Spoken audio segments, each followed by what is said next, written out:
we're going to break down some news here. Now, let's start with the sad news. Charles Oliveira versus Beneil Dariush is off the next pay-per-view card. It's been pushed back a month due to injury, or because people hate Nunes versus Pena 3 that much that they're going to put that on there. Not for me to say. Co-main event, no more of Cejudo versus Sterling. Is it confirmed for the Pena Nunes? Yes, it has been confirmed for that. That does change my feelings, Joe. The nation of Canada applauds. Oh, okay. Yes, yeah. I mean, would you make that a 5-round fight? Just to be like... Yes. Yes. I think we both feel like that, don't we? Yeah. Like top 5 guys, if you're in that tier, then yes, the UFC should have the discretion to make it a 5-round fight. Now, I will say that has affected the card of UFC 288 a fair bit. You now have Cejudo versus Sterling for the bantamweight title. Jessica Andrade versus Yan Xiaonan, in the co-main. Kron Gracie versus Charles Jourdain. Drew Dober versus Matt Favola. Sorry, I'm all over the place here. And Movsar Evloev versus Bryce Mitchell now for the main card. 2 good fights, 1 interesting one, 1 sloppy banger in there. We got some nice servings there. I'm looking down that card. I'm seeing Phil Hall's buried down. Is he? He's fighting a bearded man called Ikram Aliskerov, who's 13-1. Oh, so dear. little morsels in there for us fans. Yeah, I mean, it does take the shine off. It's just such a signature fight.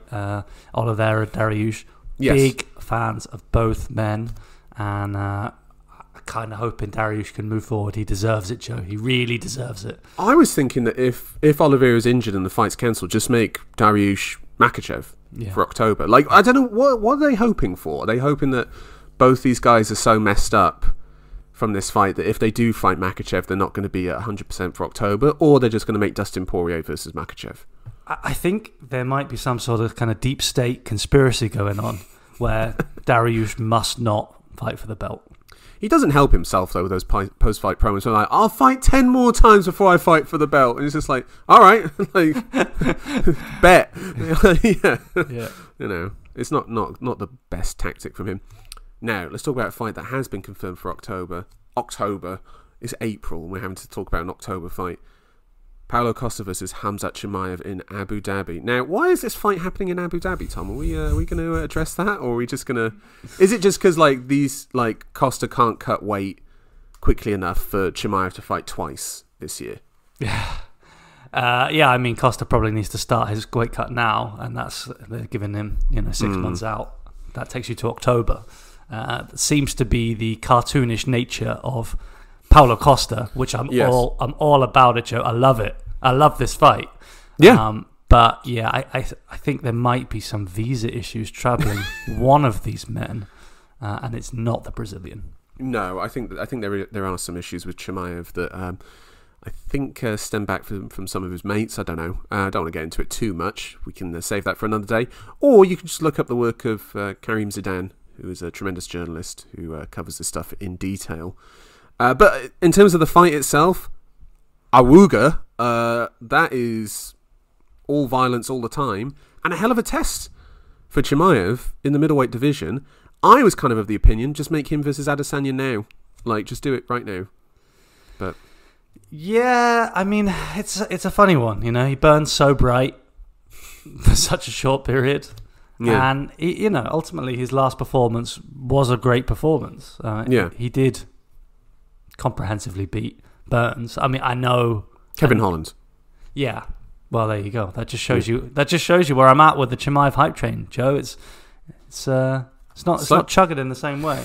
No. 13 months in between fights is just too long for this guy to not be fighting. Like, it's just he should be out there fairly regularly, and he's just not going to be.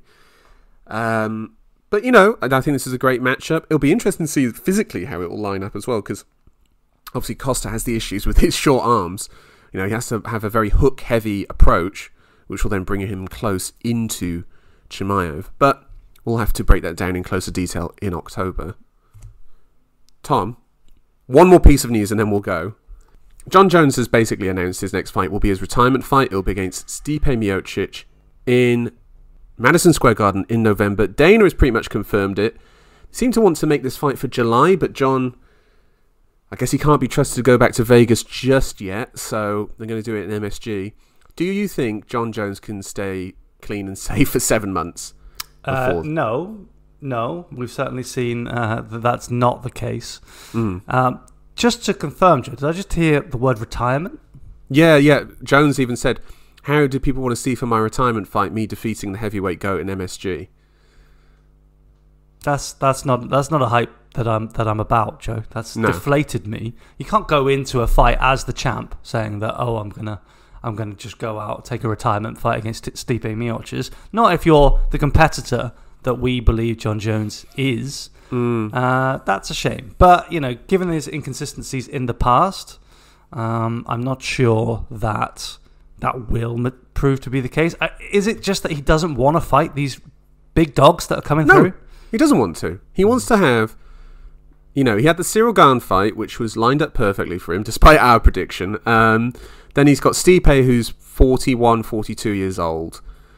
And I expect this to be Stipe's last fight as well. So we're basically going to watch the two guys retire. It's hard to get excited about that, you know what I mean? Like, I like the idea of like a guy who's just like, I'm the king, come take it from me. Not, I'll do one more and then I'll leave. Like, it's a bit sad, isn't it? And we're never going to get Jones versus Ngannou now. I think, by the way, if this is his retirement fight and they both retire, I can guarantee you then for December you're going to get Curtis Blaydes versus someone for the title, maybe a Tom Aspinall. Sorry, Sergey Pavlovich, Curtis Blaydes, is that happening?